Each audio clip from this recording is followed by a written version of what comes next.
Salam sejahtera untuk kita semua, shalom, selamat malam. Terima kasih untuk kesempatan yang telah diberikan kepada saya. Pada malam ini boleh menyampaikan satu kesaksian betapa baiknya Tuhan itu dalam kehidupan saya. Sebelum itu mungkin saya akan memperkenalkan diri terlebih dahulu. Em, Nama saya Jurgen Jordan Junior Lumentu.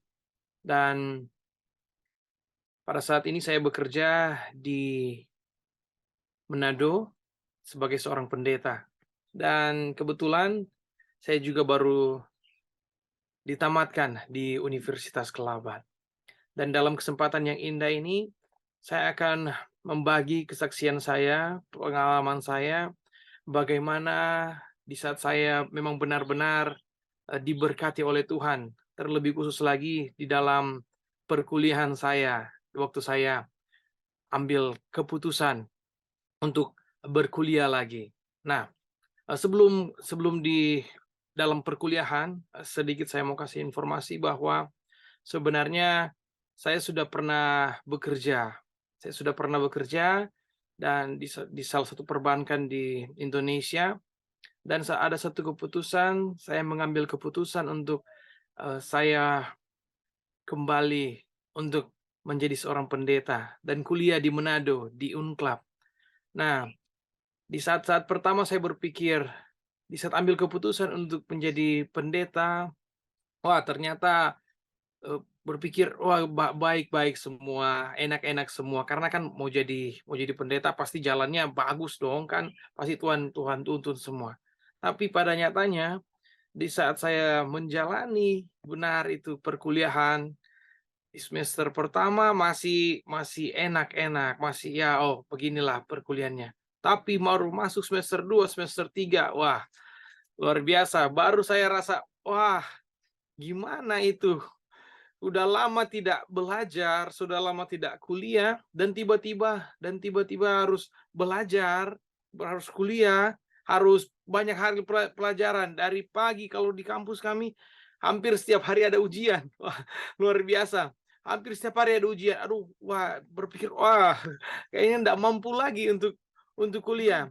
Lebih daripada itu, ada satu momen juga di mana waktu kerja dulu, setiap bulan terima gaji, ada aja uang. Kalau misalnya, gajian bisa belanja kemana-mana. Tapi ceritanya sekarang berbeda.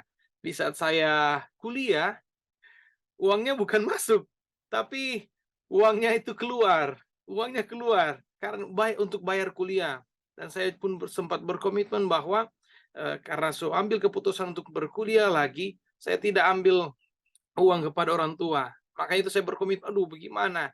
Nah, tapi ada momen kan di mana pas uang keluar, uang masuk sudah susah. Ada momen di mana, wah, nggak tahu mau bayar kuliah, bagaimana mau bayar bayar uang kuliah. Tapi nah di situ saya merasa, Tuhan, kan sekarang udah memilih untuk menjadi seorang pendeta. Tapi ternyata jalannya nggak mulus, harus, setiap hari harus ujian, terlebih lagi Tuhan, gimana mau bayar kuliah? Gimana mau bayar kuliah? Wah, itu waktu semester 2 sama semester 3 itu, wah bergumul sekali, karena nggak tahu mau mau gimana. Nah, di saat saya bergumul, saya berpikir, bagaimana Tuhan, apa yang harus saya lakukan? Eee, Down, wah Tuhan gimana mau sekolah gimana? Nah, ada seorang sahabat saya, pada saat ini dia tidak langsung memberikan uang, dia tidak langsung kasih uang, tapi ada satu ayat yang dia kasih kepada saya, dan saya mau coba sharing sedikit ayat itu yang diberikan kepada saya. Di saat saya merasa galau, susah untuk bagaimana berpikir untuk kuliah ke depannya lagi, teman saya tiba-tiba menghubungi saya. Dia bertanya, "Bro, gimana kuliahnya?" Ya, saya sampaikan seperti apa yang saya rasakan. Wah, banyak pergumulan, banyak pergumulan. Nah, di saat saya sudah sampaikan semua dan ada gimana yang mau sampaikan, saya malu juga mau sampaikan. Tapi karena ini kesaksian saya mau sampaikan. Saya menangis, Saudara. Saya menangis, saya sampaikan semua kepadanya. Wah, ternyata susah mau jadi seorang pendeta, banyak sekali, banyak pergumulan. Nah, dan teman saya memberikan ayat ini. Dia kasih ayat. Dia bilang begini, "Brother, coba baca Yosua pasal yang pertama." Ah, oh kenapa Yosua? Oh coba baca dulu katanya. Oke, oke. Saya baca Yosua pasal yang pertama. Nah, setelah saya baca, selesai selesai saya baca, saya sampaikan kepada sahabat saya. Saya sudah selesai baca. Terus dia tanya, "Apa yang didapatkan di sana?" Karena saya berpikir hanya sekedar baca saja, ya kayak rasanya tidak banyak yang dapat. Nah, baru dia sampaikan, "Coba kita cari kata yang diulang sebanyak 3 kali di sana." Nah, setelah saya baca dengan kedua kalinya, ternyata ada kata-kata yang diulang di dalam Yosua pasal yang pertama. Itu kita bisa lihat semua, sahabat, Hope Channel, kita bisa lihat itu ada di ayat yang ke-6, Yosua pasal yang 6, Yosua pasal yang Yosua pasal 1 ayat 6, ayat yang ke-7, dan ayat yang ke-9. Apa yang disampaikan di sana? Disampaikan di ayat 6 dibilang begini, "Kuatkan dan teguhkanlah hatimu."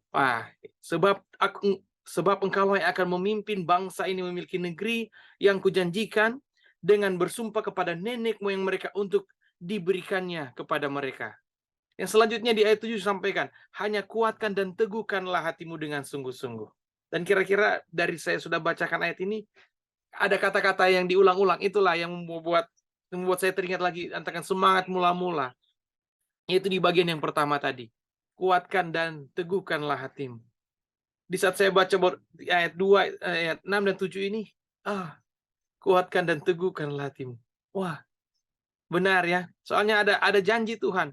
Tapi masih galau-galau juga berpikir. Selanjutnya teman saya juga sampaikan, coba baca yang ke-9. Disampaikan juga di sana. "Bukankah telah kuperintahkan kepadamu, kuatkan dan teguhkanlah hatimu. Janganlah kecut dan tawar hati, sebab Tuhan Allahmu menyertai engkau kemanapun engkau pergi." Oh, setelah saya baca ayat ini, saudara, wah luar biasa. Rasa-rasanya kalau misalnya berdekatan, saya ingin peluk teman saya ini. Kenapa? Karena luar biasa dia sampaikan kepada saya ini. Di saat saya susah, berpikir galau, maaf ya saya pakai kata galau ya. Di saat galau, susah, harus bagaimana bayar kuliah, harus ujian, apa segala banyak sekali masalah cobaan dalam kehidupan. Dia sampaikan, "Kuatkan dan teguhkanlah hatimu." Luar biasa. Kenapa kita harus kuat? Saya harus kuat dan teguhkanlah hati. Karena dia sampaikan di sini. Karena kalau misalnya kita kuat dan teguhkanlah hati, sebab Allah akan menyertai engkau. Mau kemanapun engkau pergi, kemanapun katanya saya akan pergi, Tuhan akan bersama-sama dengan saya. Di saat kuliah, di saat apapun Tuhan akan bersama-sama dengan saya. Nah, luar biasa.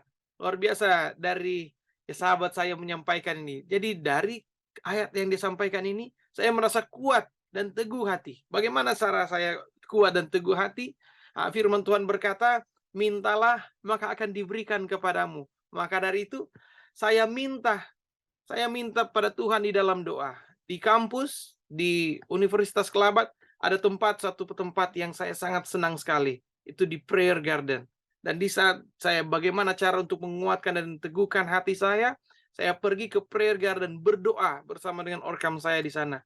Di saat saya minta, saya berdoa. Puji Tuhan, saya sudah ditamatkan baru-baru bulan lalu.